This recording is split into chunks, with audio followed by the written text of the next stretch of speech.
Vamos falar agora sobre o terremoto que atingiu Turquia e Síria, né? Principalmente a Turquia.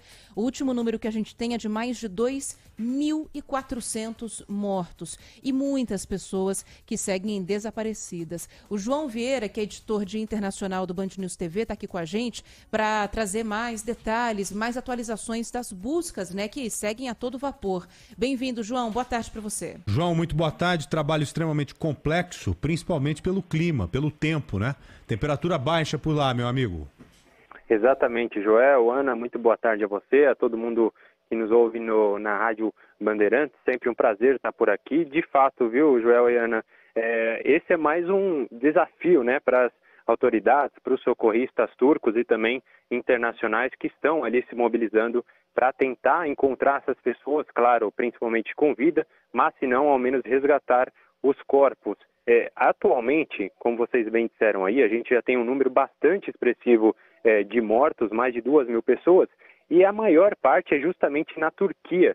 São 1.441 vítimas, segundo um balanço divulgado pelo vice-presidente do país agora há pouco. O número de feridos é ainda maior, é quase 10.000, é de 10.000 praticamente o número de pessoas que se machucaram durante essa série de terremotos que atingiu hoje a Turquia e também a Síria. A Síria, aliás, é um país que também bastante afetado, menos em relação aos números, né? Na Síria a gente tem aí cerca de pouco menos de 1.000 mortos, mas ainda assim a infraestrutura do país, que já sofre muito por causa da guerra civil que atinge ali a Síria desde 2011, combates intensos, bombardeios, mísseis lançados de um lado e de outro, isso, claro, naturalmente já não favorece em nada as estruturas, além da população, claro, os refugiados, enfim. Mas com esse terremoto, aquela estrutura que já estava ali com muita dificuldade de se manter de pé, agora de fato vai abaixo. Tanto na Síria quanto na Turquia, a gente tem um número imenso ali de prédios destruídos. São quase 4.000 prédios destruídos. Imagina só, 4.000 prédios. Isso em grandes cidades também, o que facilita, primeiro, a questão, dificulta, na verdade, a questão dos resgates, porque aconteceu durante a madrugada o primeiro impacto, por volta das 4 da manhã, ali no horário local. E isso, claro, faz a gente pensar que a maior parte das pessoas que vivem nesses prédios estavam dormindo, tentando descansar. E aí, quando esse terremoto aconteceu de uma forma tão repentina e intensa, ninguém, ou quase ninguém, é o que se espera, pelo menos até aqui, conseguiria se salvar, né? Porque estavam dormindo, até se darem conta do que estava acontecendo, os prédios já teriam ido abaixo. Então, são ao menos 10 cidades na Turquia afetadas, na Síria também temos dezenas de regiões bastante impactadas por isso, e é claro, a população, além de tudo, sofrendo com isso. No caso da Síria, que como eu disse, já vive essa guerra há mais de 10 anos, e há um número muito grande de refugiados ali no norte da Síria, no sul da Turquia, né, países que fazem fronteira, inclusive muitos deles fugindo para a Turquia para realmente tentar encontrar uma vida melhor. Mas hoje, infelizmente, muitos deles, ao que parece, faleceram. E a ONU alertou que ali nessa região onde esse terremoto aconteceu, especificamente na parte norte da Síria, havia ali já 4 milhões de pessoas que dependiam de ajuda humanitária. Claro, por causa da violência na Síria, e agora esse número deve crescer ainda mais por causa desse terremoto, na verdade, desses terremotos tão devastadores.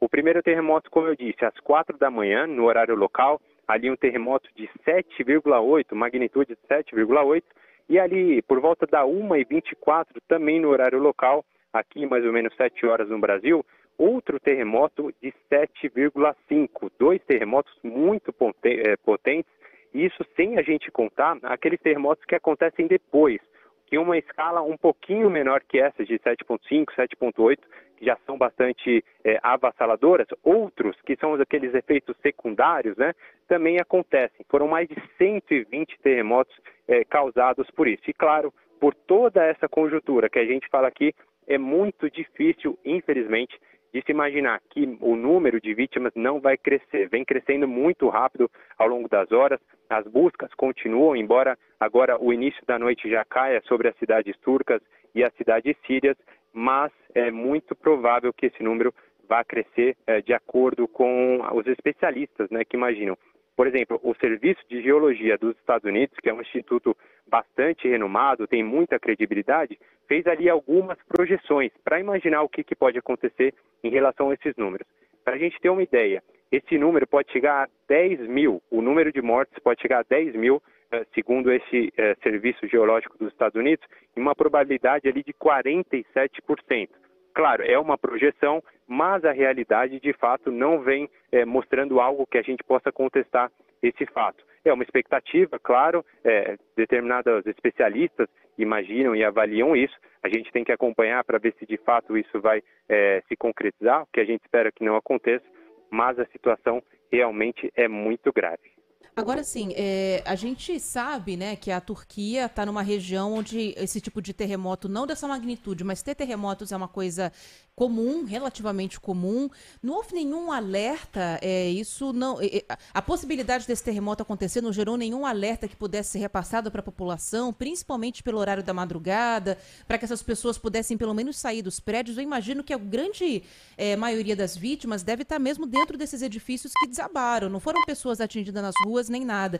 O que dá uma dimensão, uma dificuldade muito maior de que a gente tenha um número fechado de vítimas definitivas nesse terremoto. A gente já tem essa informação, João? Se houve um alerta ou se houve uma falha em alertar a população? Que a Turquia é preparada para terremoto. Deveria, né? E o preparo tem tudo a ver com isso que você está falando, um alerta, né?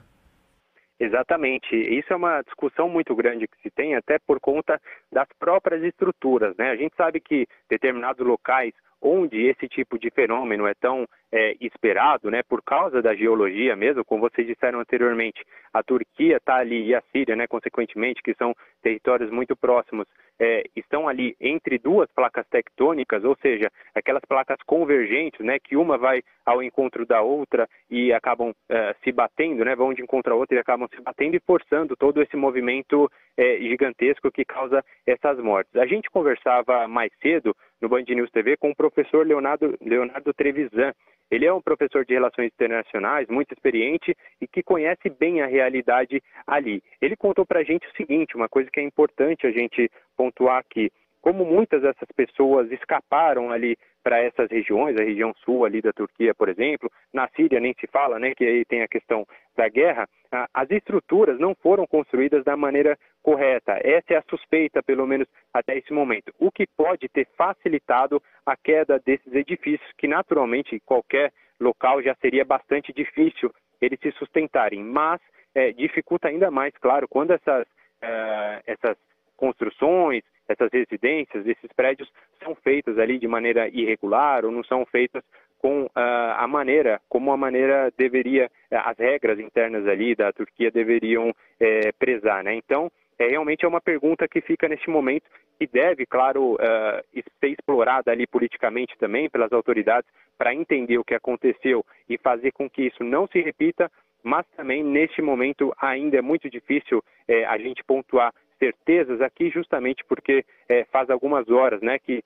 infelizmente esses terremotos aconteceram e os principais esforços atualmente são realmente em relação à busca das vítimas e os resgates ali, tanto que a comunidade internacional inteira vai se mobilizando, já são mais de 45 países, além da União Europeia, além da ONU, além da própria OTAN, que é uma aliança militar, todos ali se mobilizando, oferecendo ajuda à Turquia e provavelmente essas demandas ali da Turquia vão ser atendidas por todos esses países para que de fato que todos ali tentem conter os efeitos máximos, né, que esses terremotos já tiveram e que ainda mais podem ter. Aliás, é uma situação ainda bastante instável, então a gente não pode garantir que isso não vai se repetir nas próximas horas. Só uma coisa, João, essas construções inadequadas que você citou, elas estão mais na Turquia, na Síria ou nos dois países?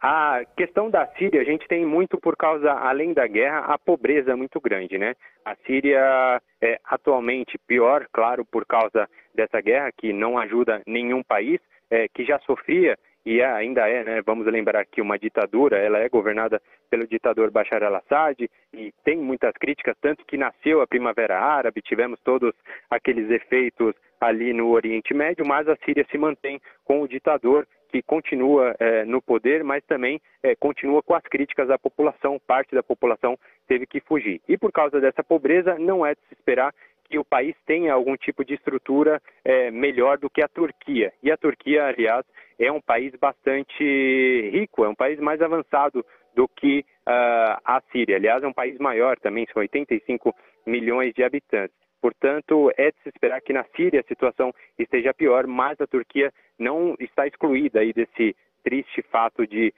irregularidades, né, João? É verdade. João Vieira, nosso editor internacional, muito obrigado, viu, pelas suas informações. Parabéns pelo trabalho aí. Qualquer novidade, por favor, nos avise, João. Pode deixar. Muito obrigado a vocês. Boa tarde a todo mundo.